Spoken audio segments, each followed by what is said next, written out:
The speaker stood behind the podium and addressed the audience. At the 5-minute mark in his talk, he incorrectly named both the company and the products represented by the sales professionals he was speaking in front of. This was a group that I was a senior leader of. The result of his talk? One embarrassed leader, one embarrassed meeting planner, and worst of all, 250 disconnected audience members. The speaker's presence was only memorable because he was a sports celebrity. Money wasted. If you're looking for a speaker for your next sales meeting, conference, broker-dealer event, roadshow, or training symposium, Wholesaler Masterminds Speakers Bureau wants to help. Wholesaler Mastermind Speakers Bureau will connect you and your event with exactly the right speaking professional. Find out more about Wholesaler Mastermind Speakers Bureau at wmmspeakers.com.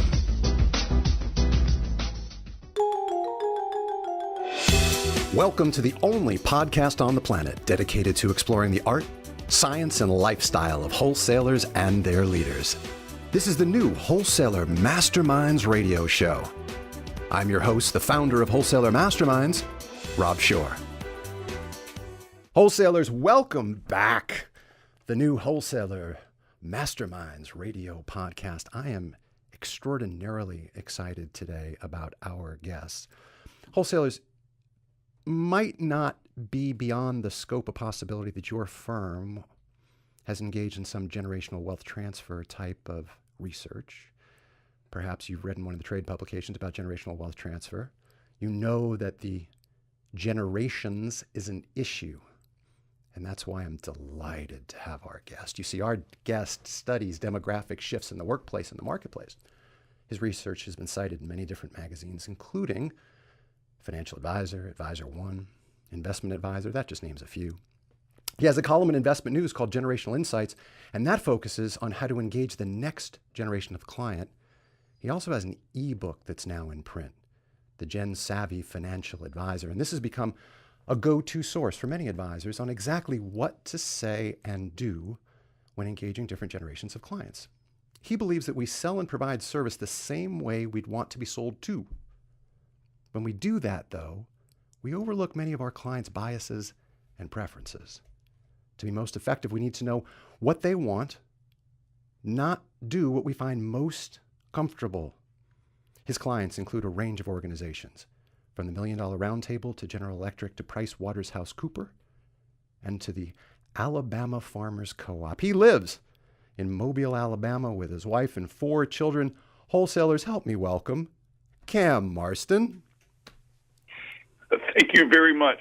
What a fantastic introduction. I'm beaming. Well, I appreciate that. And it is an honor to have you here. So let's just get down to business. First of all, in reading some of the information about your extraordinary topic, you mentioned likability factor. So wholesalers, Cam, you know this, wholesalers pride themselves on being chameleons. They're able generally to be liked by everybody, but I have a feeling you're going to shed some new light on this concept of likability. What do you mean by that?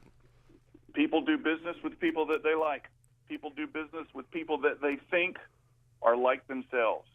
And in those two statements is a revelation, I think, that we've got to become more likable to other people. We all know that. Being a chameleon certainly helps. But if I can understand what my advisor is looking for, and if I can use some of what I do, the generational perspective, then it might help me to connect. There's this phrase, as I'm sure you heard, they're a people person. They're a quote-unquote people person. Yes. I'm not exactly sure what that is, but I think it's somebody that has a lot of empathy and can feel like that can understand what this person that they're talking to needs from them. And what I do is spell it out generationally. Here's the boomer, typical advisor today, baby boomer. Here's what they're looking for. Here's how they like to receive information. Here's how you become meaningful. That's the word to the baby boomer advisor. Here's 3, 5, whatever it is, things to say and do to be meaningful to them. Let's roll up our sleeves around that, because wholesalers, what I've asked Cam to do is not just focus on the understanding of generations as your advisor would use it with their public customer, but how does the wholesaler use their understanding of generations to better work with the financial advisor? And we're going to attack it from two different perspectives. We have, of course, a swath of amazing wholesalers calling on an older generation of advisor. And we also have older wholesalers trying to penetrate a younger segment of advisor. Cam, let's keep that in mind. Let's attack it from both directions. So Absolutely. Yeah. So let's first talk about the first impression. So, let's just go right there first. You speak about things like introductions and how to present themselves. Let's start there. Let's start with introductions. How do I make the best first impression? Let's take an elevator commercial. We've all heard that expression. What we know is that the baby boomers generation, the baby boomer generation, and older, called the matures, not very many of them in the workplace as much as there used to be. You gain credibility with that generation when you can list where you've been, what you've done, what your background is, what your legacy is, where what you sell, how long you've been a part of your community, whatever it may be. The boomers give credibility to people with a long story, a valid long story. For that generation, you become an expert if you've been around. So it means that if I'm a young advisor, if I'm a young wholesaler trying to make a connection with an older advisor, then I need to develop a story. Now, I'm not talking about lying. I'm talking about coming up with something to say of, let me tell you about me and who I am and the background that I have thus far. So establishing some base of information and credibility is really important here. That's exactly right. Yeah. Okay. Right. Now, if the older wholesaler goes to the younger advisor, and that older wholesaler begins the conversation by saying, let me give you my background and my history and my legacy and why I consider I'm an expert, that younger advisor is going to discount him. He's irrelevant. He's out of date. He's not relevant. He's not current. And what that younger advisor is looking for is that older wholesaler to say to the advisor, let me tell you what's going to happen to you and what your future will be like and how you'll feel about this and how your clients are going to feel like this if you go this way, if you're able to utilize these services. The younger advisors, the Xers and the millennials, have been raised to acknowledge where they're going, where they are going. The older advisors have been raised to acknowledge the history and the legacy of the experts in front of them. And most of us create, quote-unquote, likability elevator commercials from our own generational perspective. Here's why I think I'm good, therefore they should too. And once they can get out of that frame of mind and into the frame of mind of their advisor, they are immediately more likable. I want to ask you a question, because one of the things that you sent me to review just kind of blew the back of my head off.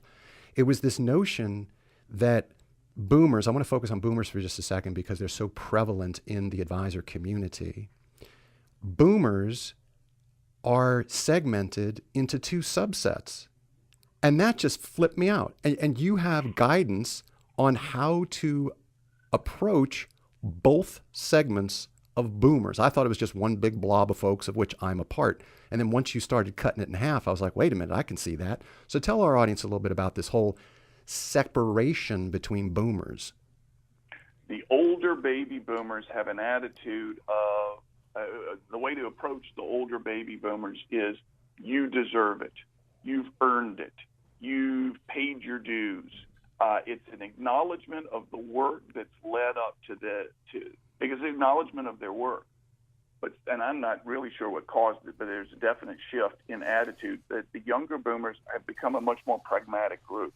And it's easiest when you're dealing with the client and talking this way. You talk to the older baby boomer to say, you deserved it, you earn it. The younger baby boomer clients say, you're a more pragmatic approach. You need to work. We've got a plan. We can create a plan. This is what's happened to you. And for so many of those younger baby boomers, I like to say they're in the client range. They're horrified. They're terrified. They realize that they're not ready. They wear a brave face, but they're not ready. And you need to come to them with counsel, with advice, and a plan. The older ones, you deserve it. The younger ones, let's quickly make a plan and get you started on the plan. They became much more pragmatic, the younger ones. And some would say it's due to the effects of the kind of a national calamity of the Vietnam War. They began to distrust institutions. I'm not sure if that, it seems to fit, but I'm not sure if that's the exact reason.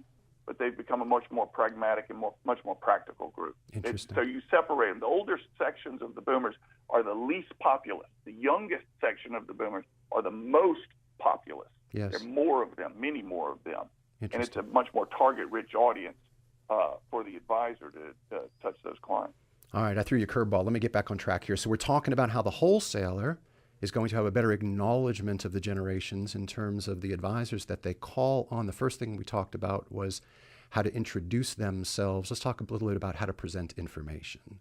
So here I am, a wholesaler, and generally, once somebody puts me into pitch mode, somebody puts me into my large cap mode, somebody puts me into my life mode, somebody puts me into my REIT mode, I'm just gonna, it's like pulling a string on the back of a doll. Just wind me up and watch me go, baby. But I have a feeling you're gonna tell me slow down, that I need to be cognizant of my listener here in a generational way. What do you mean? The wholesaler needs to understand that, for example, the Generation X advisor is likely going to be dubious of what the wholesaler says. They are a cynical, more cautious consumer, more cautious customer in every way. They're going to be a little bit dubious of what it says. So the wholesaler to the Gen X advisor needs to say, here's the information. You're going to want to check this out. You're going to want to go behind me. You're going to want to cross-check my references, et cetera. And that's just the nature of that Generation Xer. They have a hard time believing, quote-unquote, experts because the expert says they're an expert.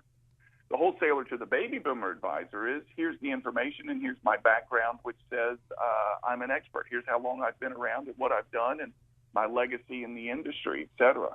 So that background builds credibility to the baby boomer advisor, to the Generation X advisor. You flood them with information. Here's proof that what I'm saying to you is true, and here's how it will affect you. And the same thing with the millennial advisor. Here's proof, here's information, but more importantly to the millennial advisor, here's how you're going to see this roll out. Here's how you're going to experience this. Here's how you're going to personally enjoy working with this. You got to add emotion to make the connection with the millennial advisor. That's what we know. The millennials seek a lot of emotional connection in their relationships. Likeability with the millennials includes you tagging emotions to the things that you're doing for them.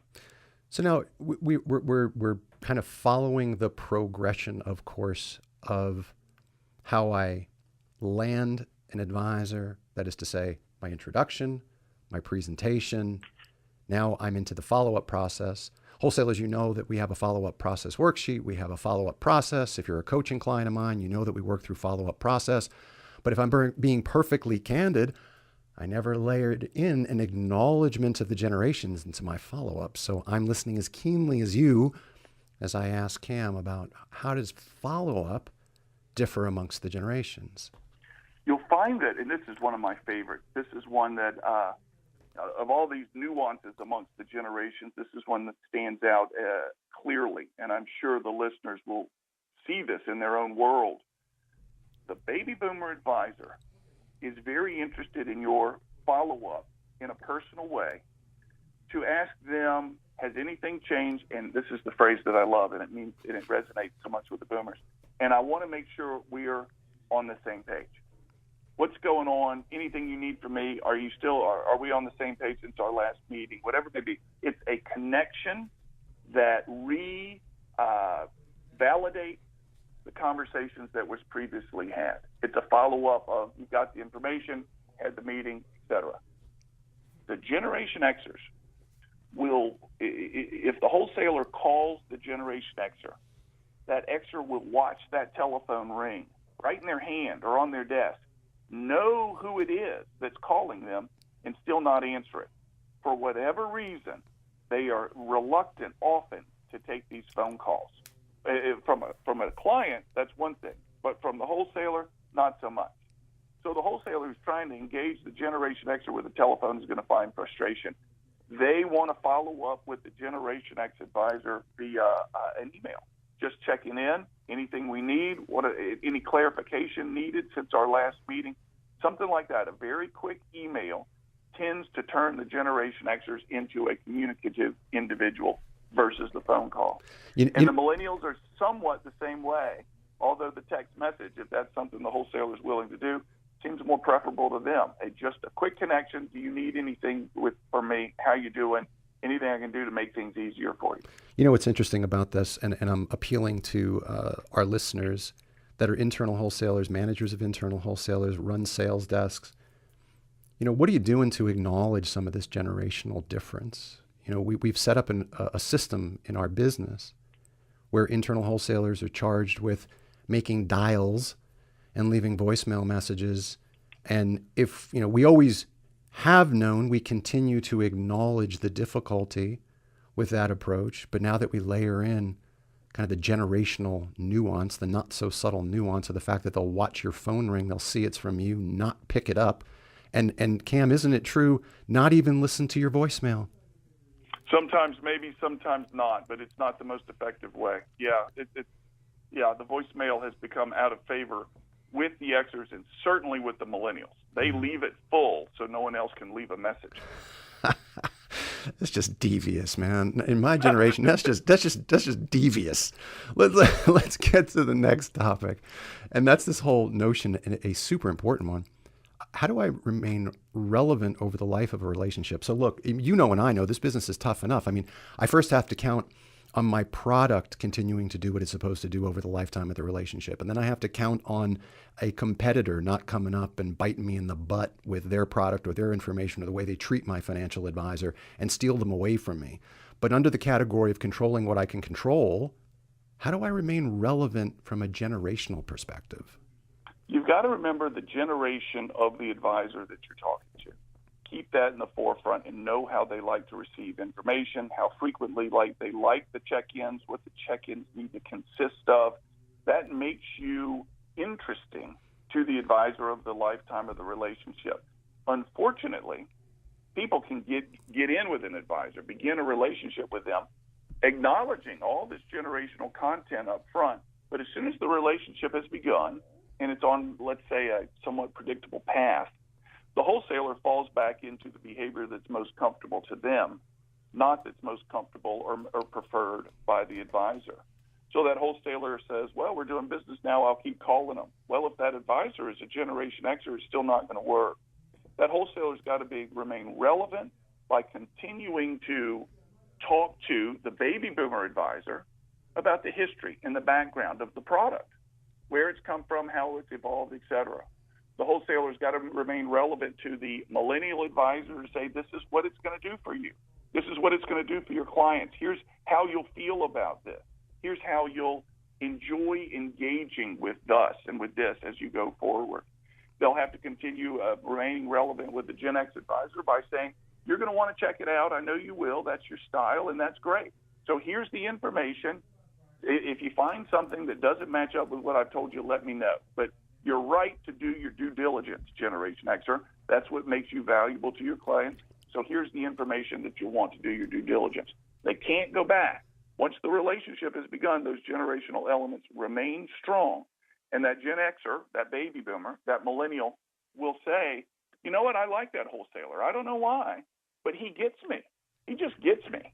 There's something about him that makes working with him pretty easy. And it's understanding. There are many of them. One of them is understanding that generational bias and keeping it forefront in the relationship. So Cam, appreciating that our time today is finite, I want to shift for a moment. You know, we've really dedicated an awesome amount of time on the whole notion of the wholesaler to the advisor. If I'm a wholesaler and I'm developing my peerless value proposition, as some of my clients have done, and maybe wholesalers you've done as well, I hope you've developed your PVP, but specifically developed your PVP perhaps around generational wealth transfer.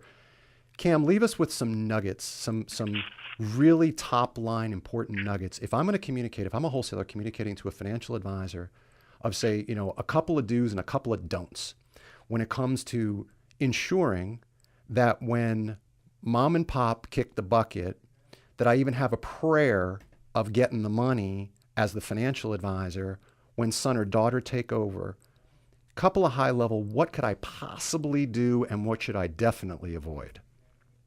First, meet that next generation long before mom and dad get cold. Meet that next generation and introduce yourself to that next generation using the ideas we've discussed thus far. Not saying to the millennial, your mother and father have been great clients of mine, and I'm sure you'll be a great client of mine too. Let me tell you about myself and my background. Mm-hmm. That millennial hears that argument, that line, that opening, and says, you know what? I think there's an app for you, pal. This doesn't sound real good to me. Mm-hmm. So number one, meet them. Number two, introduce yourself correctly, considering the generational content. Number three, if you could get the millennial, and not as much the Xer, but the millennial, to show up, they're going to be a hard sell to show up to a meeting with you, even to introduce yourself. You're going to want to invite them in herds. Why don't, the advisor needs to say, why don't you and your buddies pick 2 or 3 people, let me take you to lunch and tell you a little bit about financial literacy, managing money, what it is that we do. We know that the millennials are a herd animal. They like to move in groups with their peers. Comes from the way they were raised way back. So asking them one-on-one is going to be a challenge for any advisor. Asking a small group of 2, 3, maybe 4 to come together and let you introduce yourself to all of them, you'll find much more success. And in that group, of course, is the heir apparent, the one that may receive the inheritance. And that's going to give you much more options, much more likelihood of success of remaining relevant to that next generation once that money is transferred. Mm. Wholesalers, I hope that you've had an opportunity today to really listen carefully about how to make yourself more relevant to the financial advisor, how to introduce yourselves, how to present your information, how to follow up, how to remain relevant over the advisor's lifetime. And then in addition, picked up a couple of nuggets right at the end there, a couple of nuggets where Cam gave us some stuff that we can give back to the financial advisor in terms of how to have a prayer of keeping the money. I think, Cam, maybe in one of your videos that I watch, was it 80% of financial advisors do not have a prayer of keeping the money after mom and pop kicked the bucket. I think that was an accurate number, was it not? It's somewhere up there. I've seen numbers that range from 80 to 90%, but yeah, that's the commonly shared number, somewhere up in there, yeah. Well, wholesalers, I hope, like me, you are delighted that we got turned on to Cam Marston. Cam, thank you so much for joining us today. I'm delighted. Thank you so much. I appreciate being a part of this. Absolutely. Wholesalers, come back next time for another episode of the new Wholesaler Masterminds radio show. Thank you for listening, wholesalers. Visit us at wholesalermasterminds.com.